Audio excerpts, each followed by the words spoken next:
प्रारंभ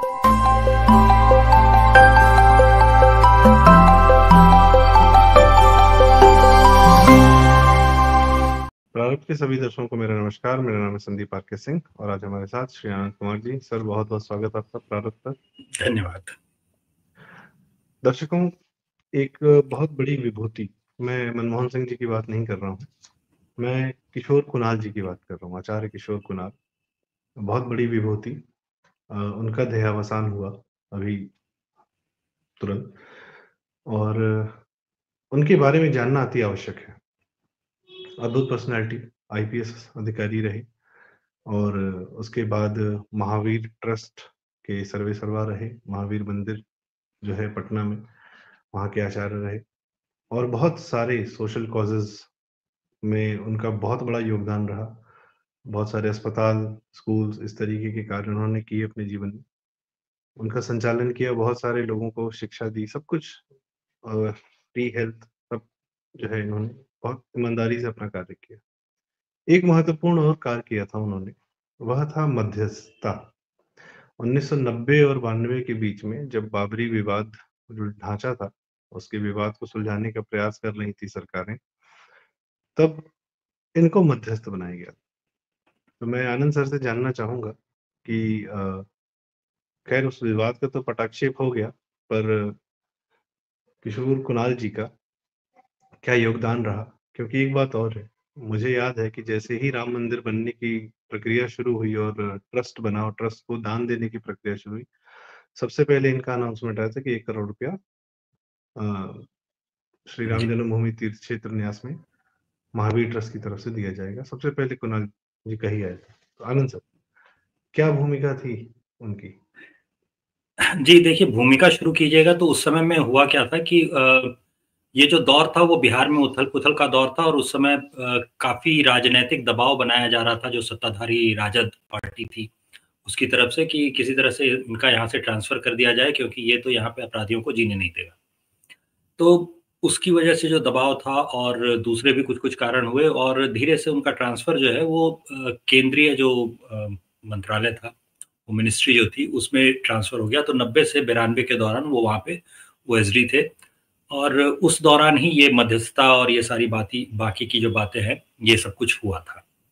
तो यहाँ पर देखिए कुछ चीज़ें बहुत सारी जो होती हैं वो महत्वपूर्ण हो जाती हैं क्योंकि सिर्फ़ यहाँ पर जो मध्यस्थ की भूमिका निभाई थी, उस समय उनका कहना था कि अगर ये 2-3 मंदिर जो हैं, ये अगर हिंदुओं को दे दिए जाएँ बिना झगड़ा किए क्योंकि मुकदमा जो है वो अब चूँकि वो पुलिस अधिकारी थे और जो सबूत वग़ैरह पेश हो रहे थे या पेश किए जा रहे थे, वो सबूत वग़ैरह भी वो देख चुके थे, तो उनको अंदाज़ा था कि इस मुकदमे का क्या होने वाला है।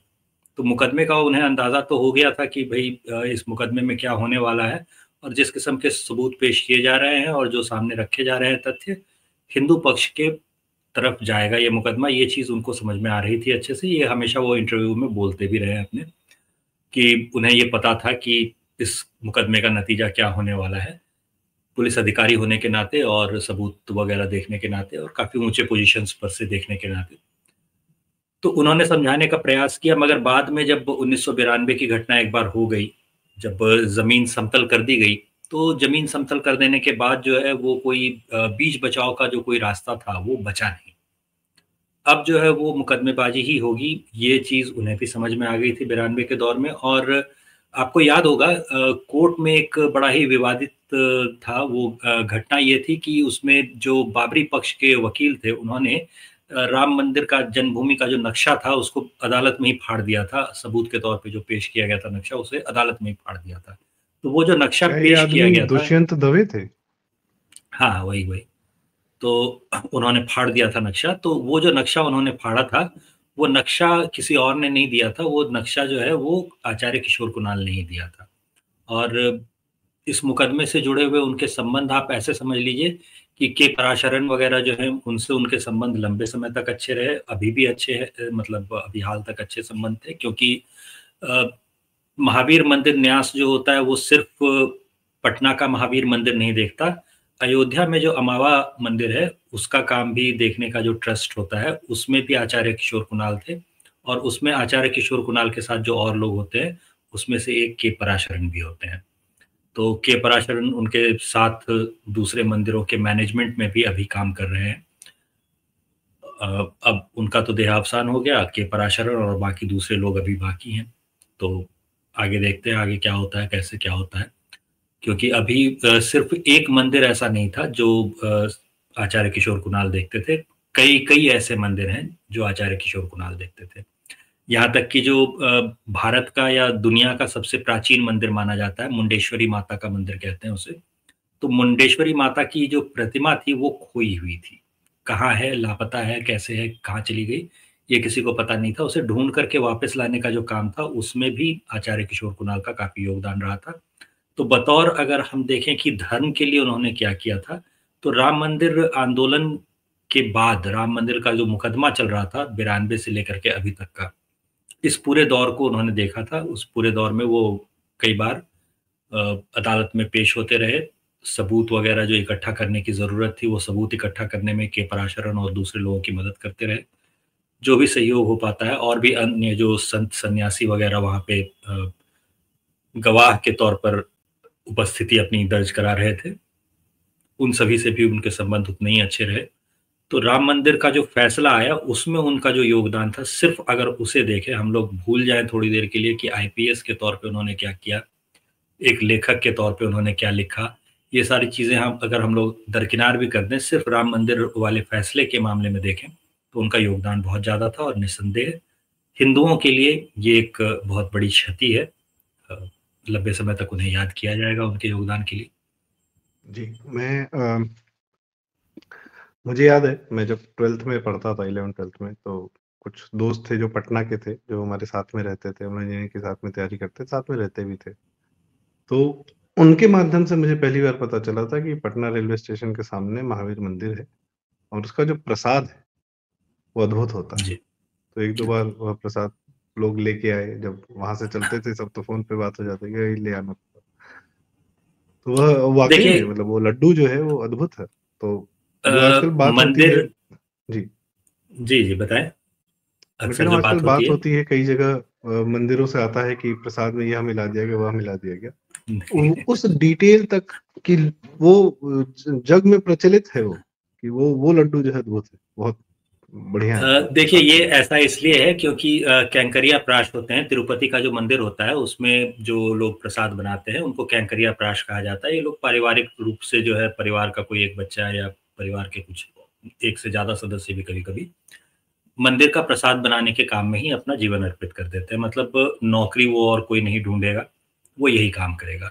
तो काफ़ी कम उम्र से इनका प्रशिक्षण शुरू होता है और इनकी दिनचर्या जो होती है वो भी बहुत सख्त होती है, क्योंकि ये सुबह-सुबह नहा धो करके और उसके बाद प्रसाद बनाने के काम में जुटते हैं। तो 4 बजे के आस-पास ये लोग जब प्रसाद बनाने के काम में जुटते हैं, तभी जाकर के 2 बजे आपका प्रसाद जो है वो तैयार होगा और मंदिर में आ पाएगा। तो हर दिन ताज़ा प्रसाद मंदिर में आ पाए, ये तभी सुनिश्चित हो पाता है यहाँ पटना के महावीर मंदिर में, जब हर रोज़ ये काम होता है। तो 40 ऐसे लोगों को मतलब मेरी जो आखिरी जानकारी है उस समय के हिसाब से 40 लोग थे और उनके जो कुछ सुपरवाइज़र वग़ैरह होते हैं इस तरह के, वो लोग थे। तो ये लोग मिल कर के ये पटना में ही एक अशोक सिनेमा हॉल हुआ करता था, तो अशोक सिनेमा हॉल जो था उसके पास ही एक बड़ा-सा मकान है जिसे फैक्ट्री की तरह यूज़ किया जाता है और वहाँ पे ये लड्डू बनते हैं।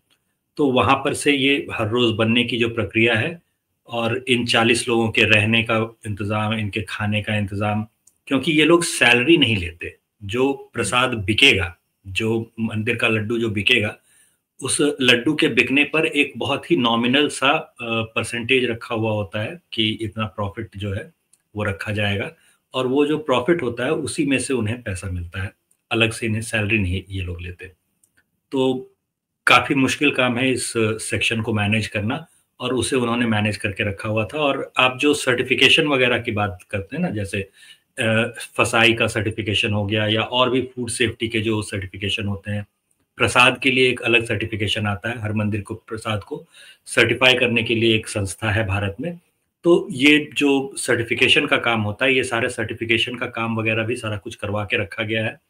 जैसे जो घी आता है यहाँ पटना में महावीर मंदिर के लिए, वो नंदिनी घी एक आपने शायद सुना होगा, जो लोग कर्नाटक वगैरह जाते होंगे या बैंगलोर वगैरह में रहते होंगे, वो लोग जानते हैं नंदिनी घी कौन-सा होता है। तो वो नंदिनी घी सप्लाई जो है वो बाहर से आती है, एक ही बार में काजू किशमिश वगैरह जो है वो खरीद करके रख लिया जाता है। और बनने की सबसे महत्वपूर्ण चीज़ होती है बनने की प्रक्रिया और बनाने वाले की मनोदशा। तो बनाने वाले की मनोदशा इतनी सात्विक होती है कि वो जो स्वाद होता है वो अपने आप बढ़ जाता है, आप किसी भी तरह से उसका कुछ कर नहीं सकते। कोई बेईमानी, कोई छल-कपट वो कर ही नहीं रहा होता या ना ही उसका करने का इरादा होता है। इसीलिए उस प्रसाद का जो प्रभाव होता है, सात्विकता होती है, वो बढ़ जाती है। तो इसलिए ऑटोमैटिक है कि ये प्रसाद जो है वो आपको थोड़ा-सा बाकी और जगहों के मंदिरों से थोड़ा-सा बेहतर लगेगा। इसके अलावा जो एक और चीज़ जुड़ती है इसके साथ वो है मंदिर के साथ एक पूरा इकोसिस्टम चलता है। जो हिंदुओं के मंदिरों को तोड़ा जाता था इस्लामिक हमलावरों के टाइम पर या और भी हमलावरों के टाइम पर, तो उसके पीछे मंशा ये होती थी कि आप पूरा एक इकोसिस्टम तोड़ दे रहे हैं, इकोनॉमी को पूरी तरह से बर्बाद कर डाल रहे हैं। तो वो इकोनॉमी जो थी, वो इकोसिस्टम जो था, वो फिर से खड़ा हो सके, फिर से जुड़ा रह सके, इसका बहुत प्रयास किया था आचार्य किशोर कुणाल ने। आप देखेंगे कि मंदिर से जुड़े हुए जो सेवा प्रकल्प होते हैं, मतलब अस्पताल होते हैं, वो जोड़े गए मंदिर के साथ। मंदिर में जो फूलों की सप्लाई होती है, उसके लिए किसानों को मंदिर से जोड़ा गया। जो शवदाह वगैरह होते हैं, तो कई बार आप ऐसा पाएँगे कि कुछ लावारिस लाशें मिलती हैं, जिनका कोई देखने वाला नहीं होता। तो उनको दफनाने का या जलाने का काम जो संस्था करती है, उस संस्था को फंडिंग देने का और उसे सपोर्ट करने का काम भी महावीर मंदिर जो है, वो लंबे समय से करता आ रहा है। इसके अलावा प्रसाद में आप देखेंगे कि प्रसाद वाला जो सेक्शन था, वो इन्होंने अपना ऐसा बना रखा है कि आप प्रसाद में मिलावट नहीं कर सकते। प्रसाद की अधिक कीमत लेना चाहें, तो वो नहीं कर सकते। मंदिर के अंदर भी अगर आप प्रबंधन देखेंगे, तो वहाँ पे आपको मंदिर के अंदर आपको एक मैनेजर मिल जाएँगे। मैनेजर आपको बता देंगे कि भैया इस काम का इतना ही मूल्य देना है आपको, इससे अधिक मूल्य नहीं देना है। कोई भी चीज़ जो आप वहाँ से खरीद रहे हैं या अगर मान लीजिए आप दक्षिणा में किसी पंडित को देने की कोशिश कर रहे हैं, तो इन सारी चीज़ों से आपको रोका जाएगा। एक सही व्यवस्था है कि भई ₹251 का की दक्षिणा जो है इसके लिए मंदिर को दिया जाता है। तो आप मंदिर को दीजिए और मंदिर जो है वो अपनी व्यवस्था के ज़रिए फिर से उसे पुजारियों तक या फिर खाना पकाने वालों तक या अन्य जिन लोगों तक पहुँचाना है, उन तक पहुँचा देगा। तो ये सारी व्यवस्था जो एक सुचारू रूप से करने की बात होती है, वो सारा कुछ उन्होंने मंदिर के लिए कम से कम हनुमान मंदिर के लिए तो बहुत अच्छा कर रखा था। इसके अलावा सीतामढ़ी में मंदिरों के लिए करते हुए वो आपको दिख जाएँगे, मुंडेश्वरी के लिए करते हुए दिख जाएँगे, अमावा मंदिर के लिए अमावा के जो राम मंदिर है उसके लिए करते हुए दिख जाएँगे। अमावा राम मंदिर मतलब राम जन्मभूमि मंदिर जो होता है अयोध्या का, उसके गेट के ठीक बाहर है, थोड़ा-सा ही आगे है, मतलब मुश्किल से 100-200 मीटर होगा, तो बिल्कुल पास में है। तो वो भी मेरे ख्याल से अयोध्या जाने वाले कई लोगों ने देख रखा होगा। तो ये सब जी, जो इंतज़ाम था, ये सारा कुछ उन्होंने कर रखा था। जी। तो एक कुशल प्रशासक के तौर पे भी उन्हें मंदिर जो है वो अलग से याद रखेगा। नहीं मैं तो ये देख रहा हूँ कि धर्म को बचाए रखने का, जैसे कई लोग पूछते हैं कि मंदिर क्यों बन रहा है या मंदिर क्यों खोजे जा रहे हैं आजकल। तो इन मंदिरों से ही तो सनातन बचा हुआ है ना। इस भाई हमारा घर यह है और हिंदू समाज का घर कहाँ है, उसको कौन सा स्थान है, उसके लिए तो मंदिर ही है और तो कहीं कोई देखिए, जगह है नहीं। जी, ये तो समाजशास्त्री आपको बताएँगे ही, समाजशास्त्री हमेशा कहेंगे कि जिस समुदाय को अ, आपको अगर ये देखना है कि कौन-सा समुदाय खत्म हो रहा है, तो आप ये देखिए कि कौन से समुदाय के पास अपने कम्युनिटी हॉल नहीं है, उनका पूरा समुदाय एक जगह बैठ सके। अगर ऐसी कोई जगह उस समुदाय के पास नहीं है, तो इसका मतलब है कि वो समुदाय खत्म हो रहा है, समाप्त हो रहा है धीरे-धीरे। तो मंदिर अगर समाप्त होंगे तो इसका मतलब है कि हिंदू समुदाय भी समाप्त हो रहा है, क्योंकि उसके बाद उसके अलावा हिंदू समुदाय के पास एक जगह इकट्ठा होने के लिए, एक जगह बैठ के बातचीत करने के लिए, किसी मुद्दे पर अपनी राय रखने के लिए कोई एक जगह नहीं होती। तो जी, उसके लिए मंदिर आवश्यक है। तो अगर आपको एक सोसाइटी को, एक कल्चर को, एक संस्कृति को, सभ्यता को बचा के रखना है, तो आपके लिए मंदिर आवश्यक है। तो मंदिर जी। तो आपको बचाए रखने पड़ेंगे और उसका जो प्रयास आचार्य किशोर कुणाल ने किया था, वैसे प्रयास करने वाले और लोगों की भी हमें आवश्यकता है। उल्टा यहाँ पे हमारे पास एक आदमी घट गया ऐसा करने वाला, ये अफ़सोस की बात ज़रूर रहेगी। सर आपने मंदिर इकोसिस्टम की बात की और जिन लोग को अगर यह अंदाज़ा नहीं आता है कि एक मंदिर किस प्रकार से अपने आसपास के कितने लोगों की जीवन यापन देता है। आप आजकल के मस्जिदों को देख लीजिए। मस्जिदों के आसपास मुसलमान कोई दुकानें होती हैं, सब कुछ होता है, खाने का होता है, वो तो मस्जिदों के आसपास का इकोसिस्टम देख के भी आप उसका एक वृहद जब बड़ा रूप करेंगे, तब आपको दिखेगा कि एक मंदिर किस हिसाब से कैसे पूरे शहर को चलाने वाले हैं हमारे यहाँ तो मंदिर। पूरे शहर की जीवन यापन वैष्णो देवी है, जम्मू है, कटरा है, कहीं का भी आप बना नासिक में साईं मंदिर हो गए, कहीं भी। तो बड़े मंदिर जो है तिरुपति अपने आप में अद्भुत है, आपका मीनाक्षी मंदिर है, पद्मनाभन है, आजकल हमारे यहाँ अयोध्या है, काशी विश्वनाथ है। तो एक मंदिर पूरे लखनऊ में हमारे श्री हनुमान जी का मंदिर है, जो श्री नीम करोली बाबा जी ने अपने हाथ से स्थापित किया था। तो पूरा शहर चलता है उससे, और शहर को एक ऊर्जा भी मिलती है, शहर को शक्ति भी मिलती है। मैं आपसे सर एक आखिरी सवाल पूछना चाहूँगा। आपके क्या अपने जी। अनुभव रहे और कोई ऐसी बात जो आम जनता को ना पता हो, आप अगर साझा करना चाहें कुणाल जी के बारे में? आम जनता को ना पता हो ऐसी बहुत कम ही बातें होंगी, क्योंकि उनका पूरा दिन जो था ना, वो पूरा दिन ही सार्वजनिक होता था। मतलब हुँ, सुबह 4-5 बजे अगर आप देखेंगे तो अगर वो पटना शहर में हैं, तो वो सुबह की आरती में भी आ जाते थे मंदिर में, और सुबह की आरती के बाद फिर वो दोबारा एक बार घर गए, फिर नाश्ता-वाश्ता करने के बाद फिर वो निकलते थे। तो आप समझिए कि 4 तो बड़े अस्पताल चलते हैं सीधे-सीधे जो मंदिर से जुड़े हुए हैं। एक कैंसर हॉस्पिटल है, महावीर कैंसर संस्थान, वो चल रहा होता है। फिर एक नेत्र चिकित्सालय है, वो चल रहा होता है। फिर वात्सल्य चिकित्सालय है, वो चल रहा होता है। वात्सल्य चिकित्सालय की ही बिल्डिंग में हृदय रोग से जुड़ा हुआ एक अस्पताल है, वो भी चल रहा होता है 1-2 फ्लोर पे। तो 4 तो अस्पताल ही चल रहे होते हैं, और शाम में फिर से वो आपको 4-5 बजे के आसपास दोबारा से मंदिर में वो आपको दिख जाते थे। 4-5 बजे के आसपास जो समय होता था, उस समय में मोस्टली वो जो लोगों का आवेदन होता था, वो देख रहे होते थे। तो इसमें मेरा पर्सनल एक्सपीरियंस है कि कई बार लोग जो कहते हैं कि भई ये शायद धार्मिक आधार पर भेदभाव भी करता होगा। इतना धार्मिक था तो शायद मुसलमानों के प्रति दुर्भावना रखता होगा या कुछ। तो एक आध बार तो मैंने खुद देखा है, क्योंकि कम पढ़े-लिखे जो लोग होते थे और उन्हें आवेदन देना होता था, तो आवेदन मैंने लिखा, उन्होंने सिर्फ़ अंगूठा लगाया, और वो लेकर के जब हम गए तो उन्होंने नाम देखा, पढ़ा। उन्हें पता था कि ये आदमी जो है ये मुस्लिम है, और इसे सरकारी मदद भी मिल रही है। मगर इसके बावजूद महावीर मंदिर की ओर से जो कैंसर संस्थान के पास जो कुछ पैसे होते हैं, उसमें से जो थोड़ी बहुत मदद उन्हें की जा सकती थी, वो मदद उन्होंने हर बार की। तो ये तो आँखों देखी बात है कि काफ़ी इस मामले में सेक्युलर थे कह लीजिए, कि अगर कोई मदद माँगने आया है, तो वो ये नहीं पूछते थे कि तुम्हारा धर्म क्या है या तुम्हारी जाति क्या है।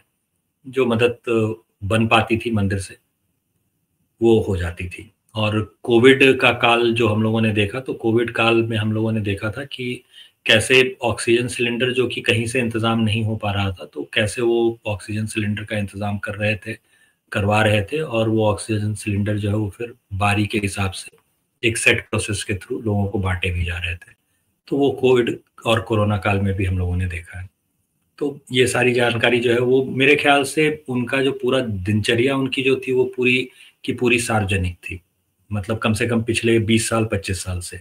तो बहुत कम ऐसी बातें होती हैं जो आम लोग नहीं जानते। हाँ, 1-2 चीज़ें ज़रूर लोग नहीं जानते होंगे, जैसे उनकी मान्यताओं के बारे में नहीं जानते होंगे।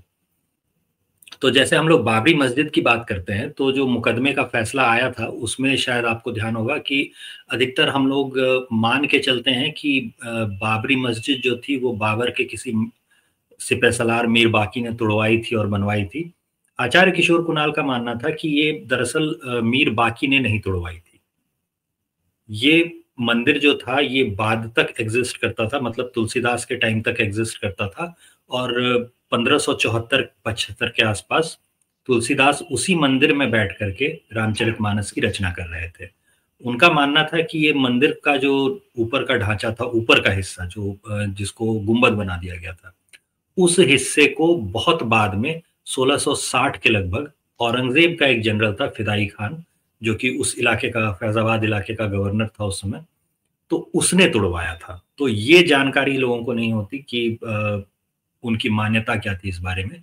तो उनकी मान्यता ये थी कि 1574 में तुलसीदास जो थे वो राम मंदिर में ही बैठ करके लिख रामचरितमानस रहे की रचना कर रहे थे, और 1660 में फिदाई खान ने, औरंगजेब के जनरल ने, मंदिर की ऊपर के हिस्से को जो है वो तुड़वाया था। जी, ये मतलब इतिहास पर भी उनका काम रहा, उन्होंने किताबें भी लिखी। आपने बीच में एक जी, हल्की सी बात कही कि वह मुसलमानों के लिए भी जो है मंदिर के या अस्पताल के दरवाजे उनके खुले थे, ट्रस्ट के, और सेकुलर स्वभाव, तो ये सर सनातनी स्वभाव है। इसी सनातनी स्वभाव के कारण तो सारे धर्म भारत में आए, पल रहे हैं, बढ़ रहे हैं, चाहे वो बहुत कम सी संख्या में पारसी धर्म हो, यहूदी धर्म हो, सीरियन क्रिश्चियंस हो, हजारों साल से यहाँ रह रहे हैं, इस्लाम खैर अपने, तो उनमें यह स्वभाव नहीं है। हमारे सनातन में तो बिल्कुल है यह स्वभाव, और शायद उसी को मूर्त रूप में हमने किशोर जी को देखा।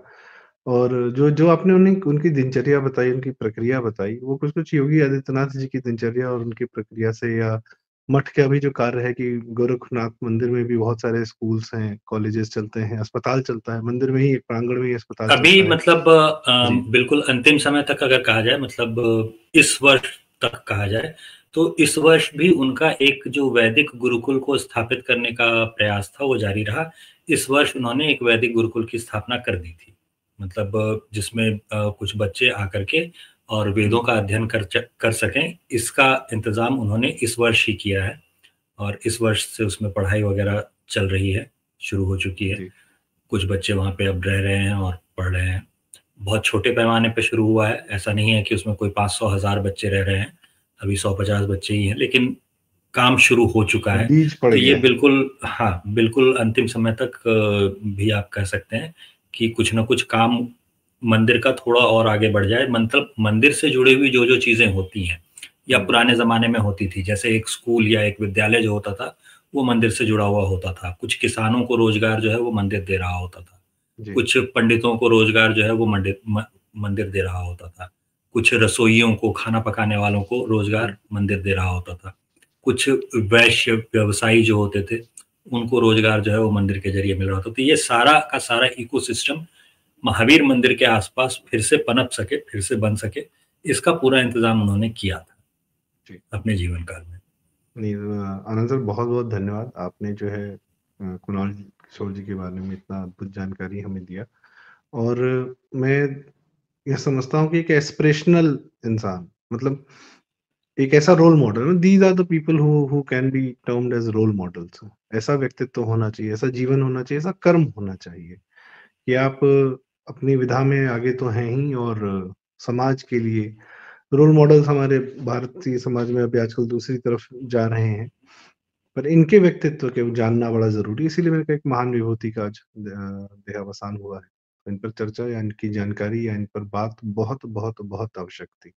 हाँ सर, बहुत-बहुत धन्यवाद। आपने अपना अनुभव, अपना ज्ञान हमसे साझा किया। दर्शकों से रिक्वेस्ट, कृपया अ, आप आनंद सर का भी एक यूट्यूब चैनल है, स्मॉल टॉक आनंद, उसको ज़रूर सब्सक्राइब करें, और प्रारूप को सब्सक्राइब करें। और यह आज की जो जानकारी आनंद सर ने हमें साझा की आचार्य जी के बारे में, इस जानकारी को लोगों से ज़रूर साझा करें।